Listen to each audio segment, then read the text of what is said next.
I never planned to become a Reddit moderator. Like most people, I joined Reddit late at night, doom scrolling after work, half asleep, clicking on threads that promised you won't believe what happened next. I liked the stories, the confessions, the eerie little truths strangers spilled because they thought no one could see them. One night I commented on a post that blew up. A mod messaged me. "You seem level-headed, want to help moderate." That's how it started. At first it was boring, deleting spam, banning bots, removing reposts, the usual stuff. Our subreddit was massive, millions of users focused on true experiences, creepy encounters, and anonymous confessions. Behind the scenes, though, there was a private mod chat, about 20 of us, different time zones, different lives. And one rule. Rule 0: some posts are never approved, don't ask why. No explanation, just that.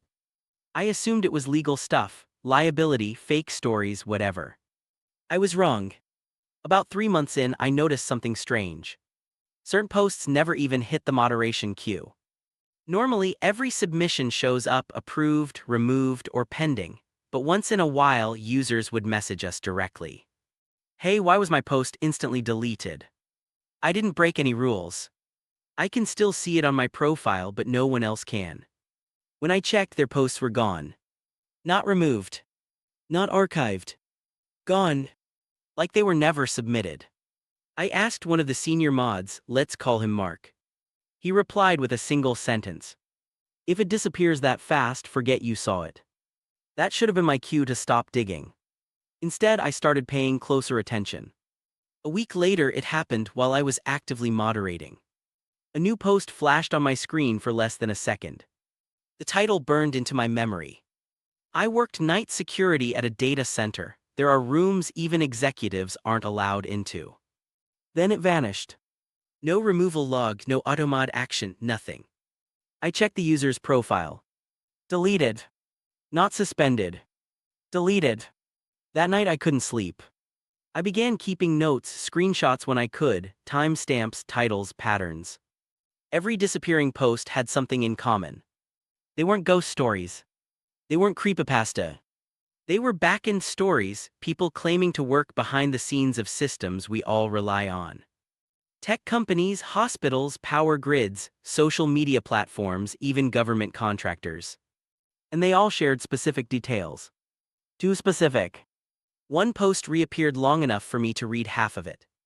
It was from a self-claimed content reviewer. He wrote about a secondary queue. A queue users never see.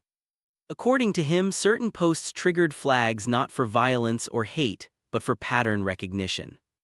Keywords combined with metadata, posting times, device fingerprints. He said, "It's not about what you say, it's about what you accidentally confirm." Then the post disappeared mid-scroll. 10 minutes later, Mark messaged the mod chat. "Reminder, do not discuss phantom submissions, final warning." Final warning. To whom?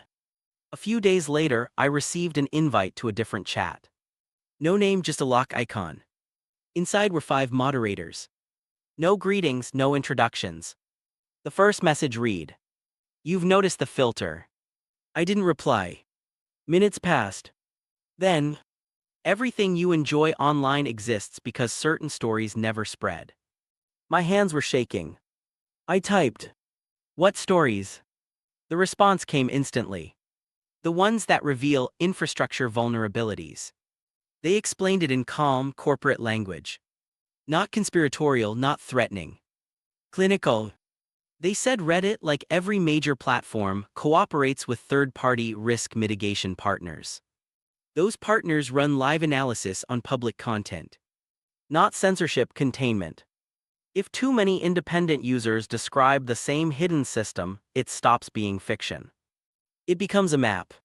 And maps are dangerous.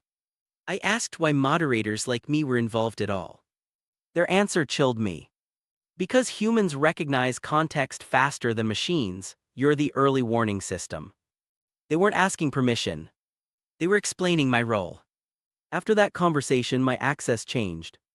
I could see removal reasons that didn't exist before. Labels like structural exposure, operational pattern leak, convergent testimony.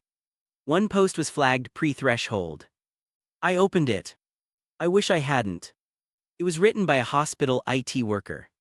He described a downtime drill that wasn't in any manual. A simulated outage where monitors stayed on, but patient vitals were fake. Generated. The staff didn't know. The purpose, he claimed, was to test how long it took before someone noticed reality didn't match the screen. At the bottom he wrote, "If you think this is rare, ask yourself why no one talks about it." The post was gone seconds later. So was his account. That's when I realized the worst part. No one was arguing these stories were false. They were being erased because they were true enough. The final straw came with a post titled, "There's a reason some Reddit outages happen at the exact same minute worldwide." I managed to read the whole thing. The user claimed that certain outages weren't failures, but synchronization tests. Moments where platforms intentionally went dark to observe secondary effects. Traffic rerouting, emergency service load, behavioral shifts.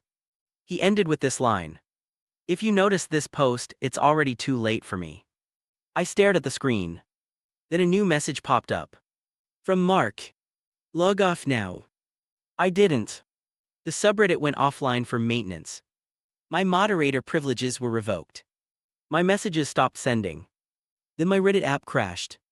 When I reopened it, my account still existed, but all my mod history was gone. Like I'd never been there. I tried posting about it on another subreddit. The post failed to submit. No error message. Just nothing. I tried again with a burner account. Same result. That's when I understood. It wasn't about me. It was about containment across platforms. So why am I telling you this now? Because some stories age out. Because once systems change, old truths become harmless.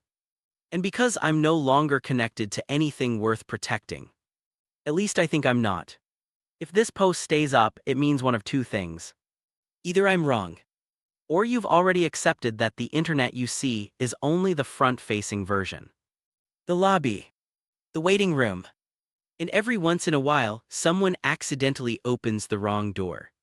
And learns why some stories never make it to the front page.